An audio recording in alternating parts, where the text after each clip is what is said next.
Greetings, brothers and sisters. Darren Spiece here with you. In this video, we are going to continue talking about the names of deity. In the creation story that we've gotten into, we're now talking about Yahweh. And I mentioned before in the last video that there's a lot of discrepancy about who Yahweh actually is. And I hinted to that there has been some impersonation of Yahweh, basically a false Yahweh, impersonating to deceive people, and basically people are bowing down to Yahweh, but not understanding actually who they're really bowing down to. But I want to make very, very clear, these are just people, these are just imposters and trying to manipulate you. And as we get further into the book, you're actually going to see, where we'll eventually get that, you'll actually see who is the one who's actually portraying himself as Yahweh.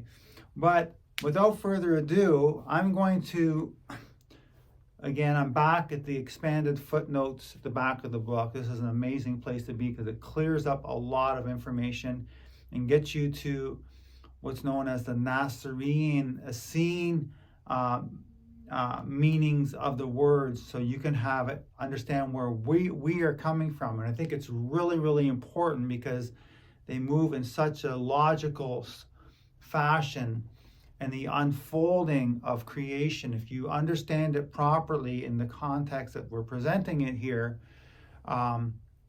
things are going to sit very, very well. And this is a problem in our day and age. We have so much information and different perceptions, and it's like, what do we believe?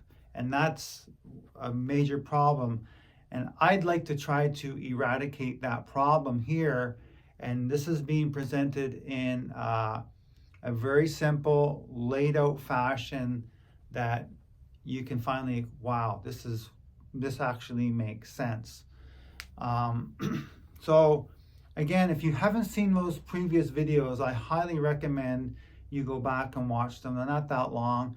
If you're really serious about moving forward and having a proper understanding, that stuff is sort of foundational. And jumping ahead, it's just going to leave you in a bad spot. Because anyways, without further ado, and I know I'm catching myself saying without further ado, it's one of my things I do all the time. Have it. Anyway, we're talking about Yahweh, expanded footnotes at the back of the book. I'm going to do part of this video sitting here, and then I'm going to do the second half of it up at my my dry erase board. So anyway, Yahweh, when I'm saying that word, WHWH, is a four-letter Hebrew word known as the Tetragrammaton. The word Tetragrammaton simply means four-letter word, but it refers to a particular Hebrew four-letter word name of deity, Yahweh, WHWH.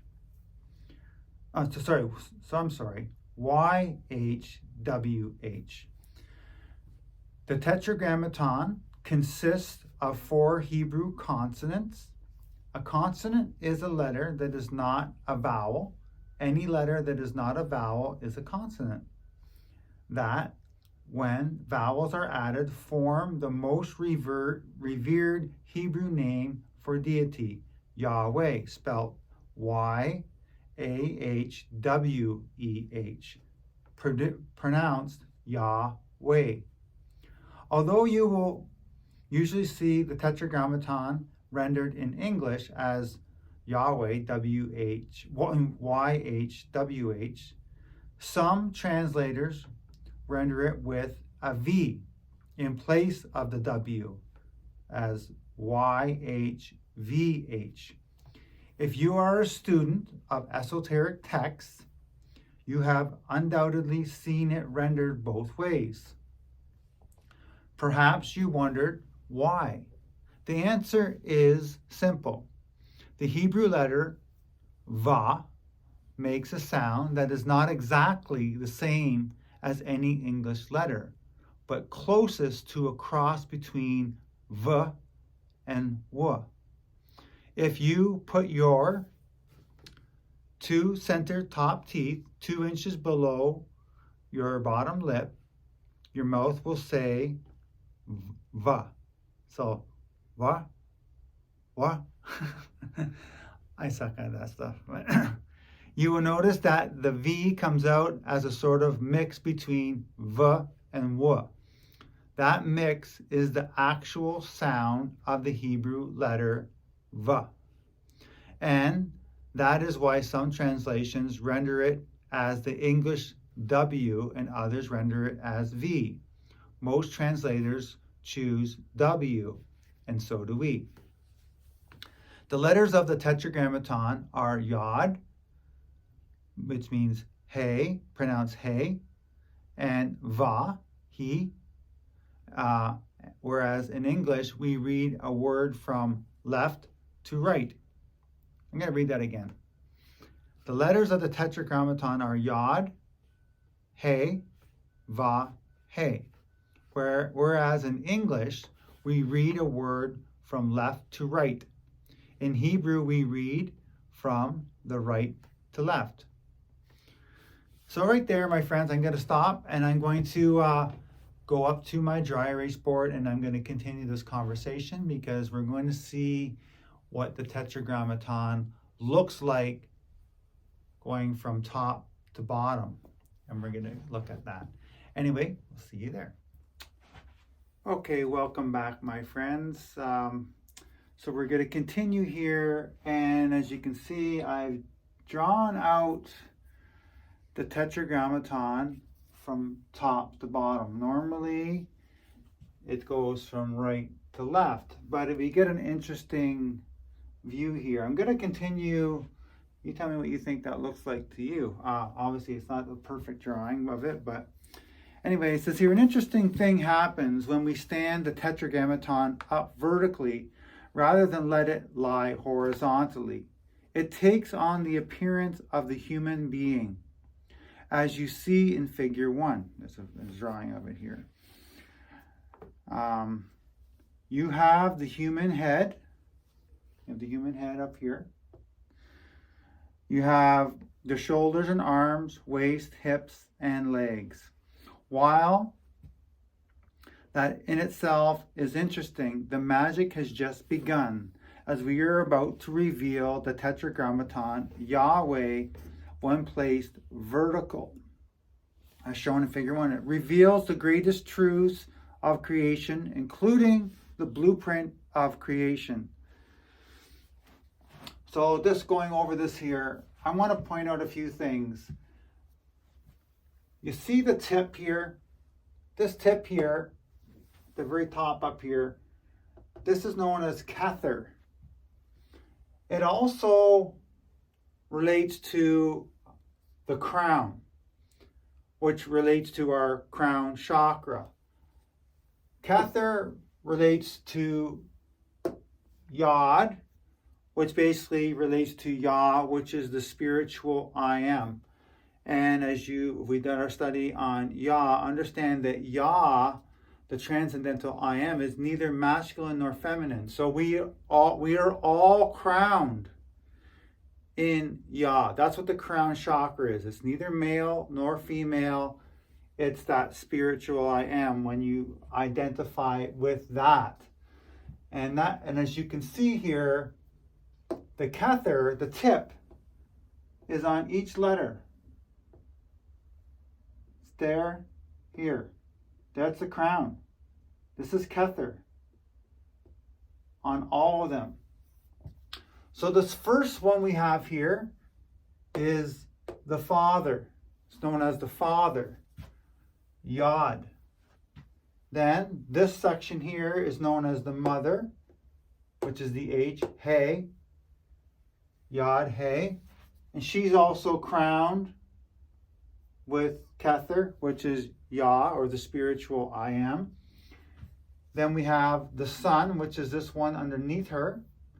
He's also crowned in Yah. And the W, or the Va. And then we have the daughter. She's also crowned in Yah, or with the Kether. The daughter, and He again. So we have Yahweh, WHWH, YHWH. Father, mother, son, and daughter, all crowned with Kether, or Yah, or the spiritual I am. So that's, this here is the holy pattern of creation, how everything works at a quick glance. So you can see this. And then in Nazarene cosmology, we also have different names for each of these as well. These two up here, the father and the mother, are known as the transcendental. They're transcendental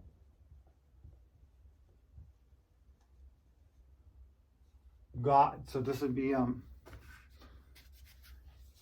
the Father being God. So this would be the transcendental Father, God. And then the Mother would be the transcendental Goddess. And then the Son and the daughter, also part of Yahweh, are these two aspects are the emanated aspects. And we're going to learn more about that as we go on in other talks. But this would be like this Son here is basically an aspect or a copy of the Father placed inside what's known as the universe, or the mother ovum. So this would be known as the emanated God and Goddess. And so we have these. So emanated is like, you've all heard of the saying Emmanuel, which means God with us. There's also Emmanuela, Goddess with us, and she's been suppressed and written out of mainstream Christianity. But here as Essenes, we recognize the divine feminine, and she is, so you're going to learn lots about her. And just a quick look, so you can see this, what we have here. We have the transcendental God and Goddess, which is Father, Mother, YHWH. And then you have the Son and the daughter, which are the emanated God and Goddess, and Va-He, right? And I'm just going to give you really quick a little bit more of a rundown on this. We as Essenes, we also have other names that we refer to these as.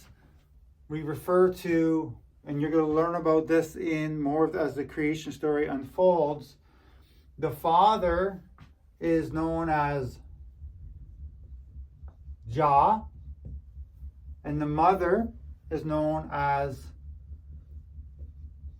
Jala. A simple way of saying these two together, Jah and Jala, we just say Jah Jah. So when we say Jah Jah, we're relating to the God and Goddess transcendental. That's what that's referring to. Now, when it comes to the Son and the daughter, who are God and Goddess Emmanuel and Emmanuela, meaning with us in the mother ovum or in the universe, they also have names. The Son is known as Jade, and the daughter is known as Jana. And these two beings here, we refer to them as Elohim. And Elohim are the two that are one and the one that are two, because they do absolutely everything together. Nothing happens. There's no creation without both of them. They work together as one unit. So to suppress the divine feminine is to suppress the truth. And so that's a big part of what we're seeing here as this truth begins to unfold, understanding Elohim. Even in the mainstream Bible, if you research, and it says, in the beginning, God said, let there be light. If you look up that word God, the word actually relates to Elohim. And Elohim is plural, meaning more than one. And if you just understand and look at our universe and how everything works, you know that no light can be created without both masculine and feminine polarities. You take your battery cables on your car and you touch them together, you get sparks, you get light. And that's basically the creation. When these two touch together, we have sparks. Anyway, you're going to learn more about all that stuff. Now, just a little bit further, these two, there's lots of discrepancies over these names. And again, we have to also understand, my friends, that these are word labels. You could, at the end of the day, it doesn't matter what you refer to God or goddess as a name. It's just like I used to say, like if your son or your daughter, when they were little, if they called you your name wrong, you're still going to talk to them. You're still going to respond to them. You're not going to say, well, you didn't get my name right, I'm not talking to you. And so whenever we are thinking about God and Goddess, or it's the idea of what you're thinking about, which matters. The actual word doesn't necessarily matter.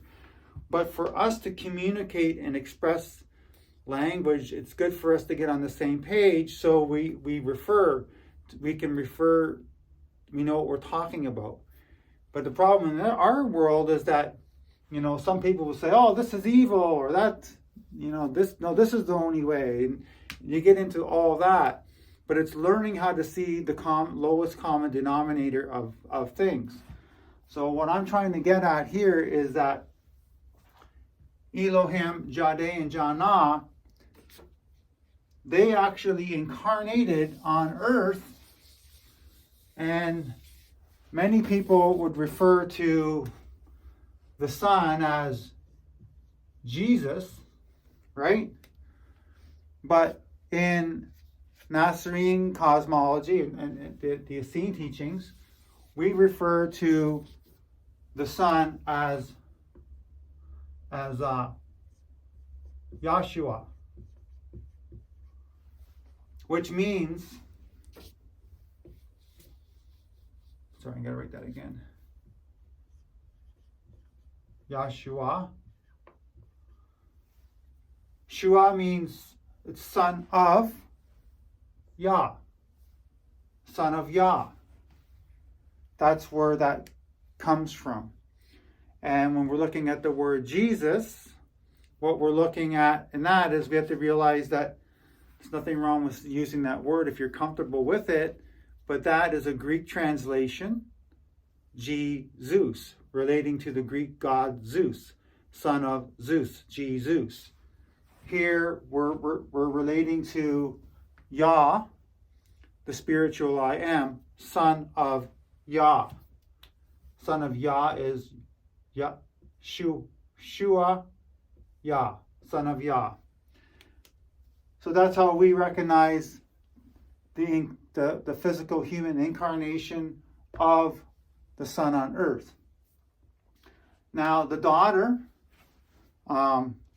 Lots of talk about her incarnation. Most of you would know her by Mary Magdalene.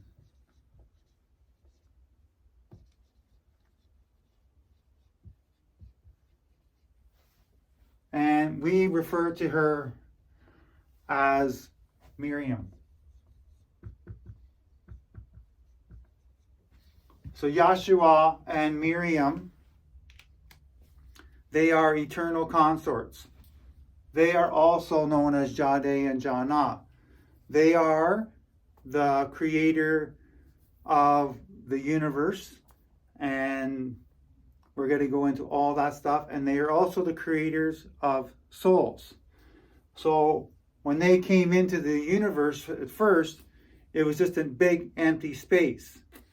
And it was them that basically filled up the universe with everything that's in it.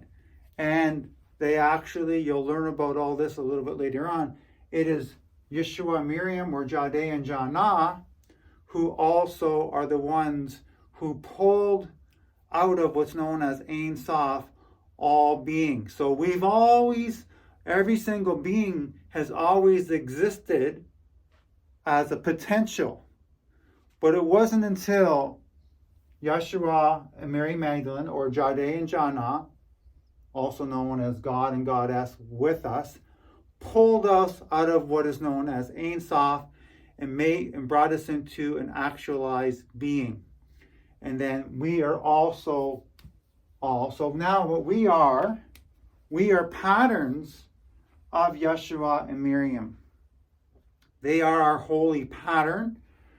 They are male and female. We are male and female. And our highest potential is of that level. And understand that we ourselves, like Yahshua, is crowned in Yah, but so am I also crowned in Yah. So are you crowned in Yah. If you're a woman, you are basically the embodiment, or you're also like a copy of Mary Magdalene. You also are crowned in Yah. And that's sort of the form or the spin that you take. She's of the feminine spin, and Yeshua's of the masculine spin. I'm of the masculine spin. But we are all crowned in Yah. Anyway, I went off. That's how I go sometimes. And I know I went off a little off topic there, but we're going to get back on topic here. So, where were we? The first thing, okay, blah, blah, blah, blah. Where are we going at now? Yeah. You know what? I think I covered a lot of this. I'm just going to... Okay, yeah. Yeah. I basically covered a lot that was in there. I'm not going to read any further, my friends. So that's basically, just to recap, this is the Tetragrammaton from top to bottom. Yod, He, Va, He. These are the letters here. This is the pronunciations, right? How you say it. Yod, He, Va, He. This is the Father, the Mother, the Son, and the Daughter. These two are the transcendental God and Goddess. These are the emanated God and Goddess, which are the direct. So this is the directly, Yahshua or Jade would be the directly begotten son of Jah. And Mary Magdalene or Jana would be the directly begotten daughter of Jana. She's also, mother is also known as Jala. So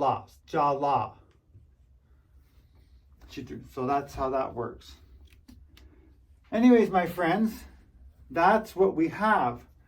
And so this pattern here is also known as the first family.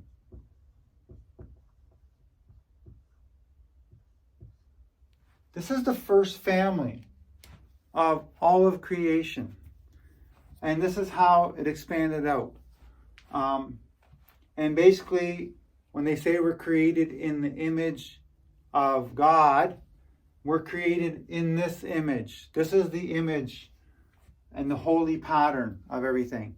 Now, there's a lot in this, and we're going to learn all about that in further videos about creation and how it all came about, because there's still lots to talk about on that subject. But that's the holy pattern. And if you guys have any questions on this, like it gets deep and it runs off into lots of different areas, feel free to send your questions to me and ask. And it'd be great to get some dialogue going with these videos.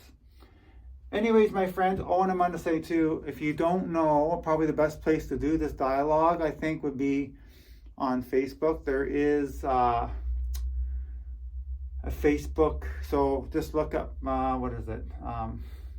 Teachings of the Holy Megillah, I believe it's called. It's a group called Teachings of the Holy Megillah Teachings. I'll put the link for it in the description of this video. But you might also come to, if you're watching this video on YouTube, you might also go to the Facebook group and start following that group, and we can have dialogue and stuff there and learn about it. And again too, like always, if you're interested in learning more, like I'm only scratching the surface on this stuff. There's this book is amazing. Again, I want to show you this, the cover too, the cover of the book. Right on the cover, you have that. That is it right there, the Tetragrammaton. And basically, what this triangle, again, I've said this before. The top part of this triangle is known as Yah, the center, still zero. Basically the unmanifest realm, the spiritual I am. And then these two corners are the masculine and feminine, God and Goddess. And we have the first family right there, which brought all other beings into creation. So our potential is the same as them. The only difference are that they were the first two inside of the universe. We did not bring ourselves into creation. We were pulled out of what's known as Ein Sof, becoming a potential into an actualized being. And so that's the difference between us. And now we have free will to choose and venture and rise upon the golden ladder of being, or fall upon the golden ladder of being. We choose, but we are under, I guess you could say it, the universal laws, subject to those laws, and we rise and we fall. Our consciousness rises and falls accordingly.